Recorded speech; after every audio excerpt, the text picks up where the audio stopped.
అందరికీ నమస్కారం. నా పేరు Padmaja. Welcome to my Indian plot. ఇవాళ మనం కరివేపాకు పొడి ఎలా చేయాలో చూద్దాము. కరివేపాకు పొడికి నేను ఒక 2 బంచెస్ ఆఫ్ కరివేపాకు తీసుకున్నానండి. అవి ముదురుగా ఉన్నవి, ఫ్రెష్‌గా ఉన్నవి చూసి తీసుకోవాలి. దాన్ని బాగా 5, 6 మాట్లు శుభ్రంగా కడిగేసుకొని, నేనేం చేశానంటే రాత్రి ఫ్యాన్ కింద ఆరబెట్టుకున్నాను. ఎండలో మటుకు ఆరబెట్టుకోకూడదు. మొన్నటి పొద్దున్నకి ఇలా చక్కగా తడి లేకుండా ఆరిపోయాయి.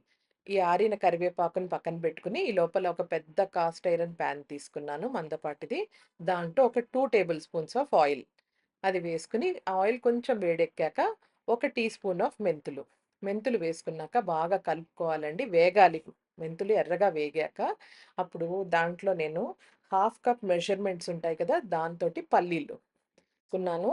అవి మనం ఆ పాన్‌లో వేసుకొని కలుపుకుంటూ ఉండాలి. అవి 2 మినిట్స్ వేగంగానే మనము అదే కప్ తోటి ఇప్పుడు నేను శనగపప్పు తీసుకున్నాను. అది కూడా మనం పాన్‌లో వేసేసి కలుపుకుంటూ ఉండండి. వేపుకోవాలనమాట. అది కూడా ఒక 2 మినిట్స్ వేయించుకోంగానే అదే కప్ మెజర్‌మెంట్ తోటి మినపప్పు.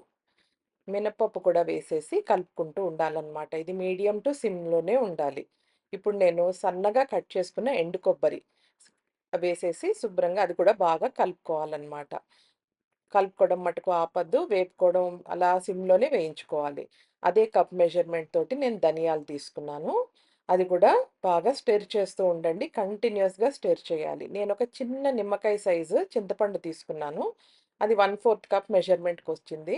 ఆ చింతపండు కూడా వేసి బాగా కలిపి ఒక 30 ఎండుమిరపకాయలు అవి కూడా వేసి బాగా వేయించుకోవాలనమాట.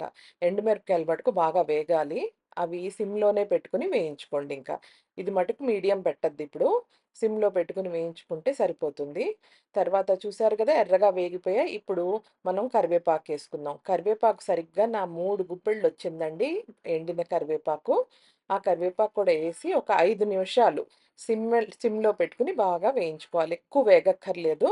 కానీ తడి పూర్తిగా పోయే వరకు వేయించేసుకొని, ఇప్పుడేం చేద్దామంటే ఇంకో 2 నిమిషాల్లో ఆపేస్తాం అనగా నేను అదే కప్ మెజర్‌మెంట్ తోటి నువ్వులు తీసుకున్నాను. ఇవి పొట్టుతో ఉన్న నువ్వులు.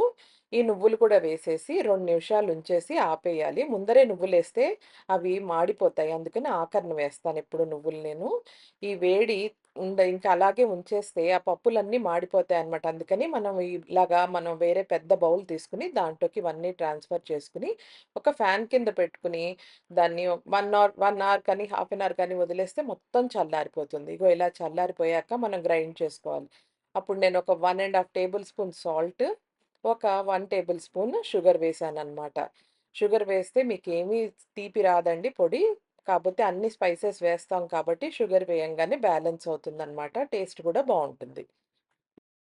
ఇలాగే 20 గార్లిక్ తీసుకున్నానండి. గార్లిక్ క్లోవ్స్, వెల్లుల్లిపాయ రెబ్బలు అవి కూడా వేసేసి మనం మిక్సీ చేసుకుందాము. చిన్న చిన్న బ్యాచెస్ కింద కనుక మనం మిక్సీ చేసుకొని, దాన్ని ఒక ప్యాన్‌లోకి తీసుకోవాలి.